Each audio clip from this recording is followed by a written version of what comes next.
ನೇಕಾರರ ಸಹಾಯಕ್ಕೆ ಬನ್ನಿ ಶಿವಲಿಂಗ ಚಿರಕಿ. ಹೌದು, ನೇಕಾರರು ಕೆಲಸವಿಲ್ಲದೆ ವ್ಯಾಪಾರವಿಲ್ಲದೆ ತುಂಬಾ ಸಂಕಷ್ಟದಲ್ಲಿ ಇದ್ದಾರೆ.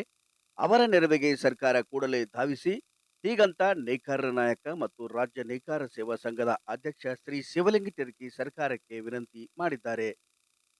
ರಾಜ್ಯದಲ್ಲಿ ನೇಕಾರರು ಹಲವಾರು ಸಮಸ್ಯೆಯಿಂದ ಬಳಲುತ್ತಿದ್ದಾರೆ ಮತ್ತು ಆತ್ಮಹತ್ಯೆ ಮಾಡಿಕೊಳ್ಳುತ್ತಿದ್ದಾರೆ. ಹಲವಾರು ವರ್ಷಗಳಿಂದ ಹೋರಾಟ ಮತ್ತು ಮನವಿ ಸಲ್ಲಿಸಿದರೂ ಯಾವುದೇ ಪ್ರಯೋಜನ ಆಗುತ್ತಿಲ್ಲ ಎಂದು ಖೇದ ವ್ಯಕ್ತಪಡಿಸಿದರು. ನಾವು ಹೀಗೆ ಎಷ್ಟು ದಿನ ಹೋರಾಟ ಮತ್ತು ಮನವಿ ಸಲ್ಲಿಸುತ್ತಾ ಇರಬೇಕು? ಯಾವುದೇ ಸರ್ಕಾರ ಮತ್ತು ಅಧಿಕಾರಿಗಳು ನೇಕಾರರ ಸಂಕಷ್ಟಕ್ಕೆ ಧಾವಿಸುತ್ತಿಲ್ಲ.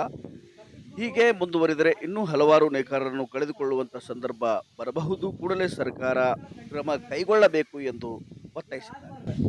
ಇವತ್ತು ಯಾರನ್ನ ಕೇಳಿದ್ರು ಸಹಿತ ನಮ್ದು ಉದ್ಯೋಗ ಇಲ್ರಿ, ನಿಮ್ದು ಉದ್ಯೋಗ ಇಲ್ರಿ.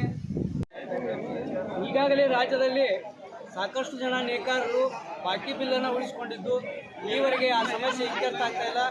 ಸರ್ಕಾರದ ಮಟ್ಟದಲ್ಲಿ ವಿದ್ಯುತ್ತಿನ ಸಮಸ್ಯೆ ಇತ್ಯರ್ಥವಾಗದ ಕಾರಣ ನಾವೆಲ್ಲ ಏಪ್ರಿಲ್ 1ರಿಂದ ಬಿಲ್ಲನ್ನು ಬಾಕಿ ಉಳಿಸ್ಕೊಂಡಿದ್ವಿ. ಈಗಲೂ ಕೂಡ ಸರ್ಕಾರ ಇನ್ನೂ ಅದ್ರ ಕಡೆ ನೋಡುವಂಥ ಕೆಲಸ ಮಾಡುವಂತಾಗೈತಿ. ಅದಕ್ಕೆ ಇವತ್ತು ಬೃಹತ್ ಸಭೆಯ ಮೂಲಕ ಸರ್ಕಾರಕ್ಕೆ ಎಚ್ಚರಿಕೆ ಕೊಡಾಕತ್ತೀವಿ. ಸರ್ಕಾರ ಈ ಏನು ಬಾಕಿ ಬಿಲ್ ಐತಿ ಅದನ್ನು ಮನ್ನಾ ಮಾಡಬೇಕು. ಇಲ್ಲ ಅಂತಂದ್ರೆ ಮುಂದಿನ ದಿನಮಾನಗಳಲ್ಲಿ ನಾವು ಹೋರಾಟಕ್ಕೆ ಮುಂದಾಗ್ತೀವಿ.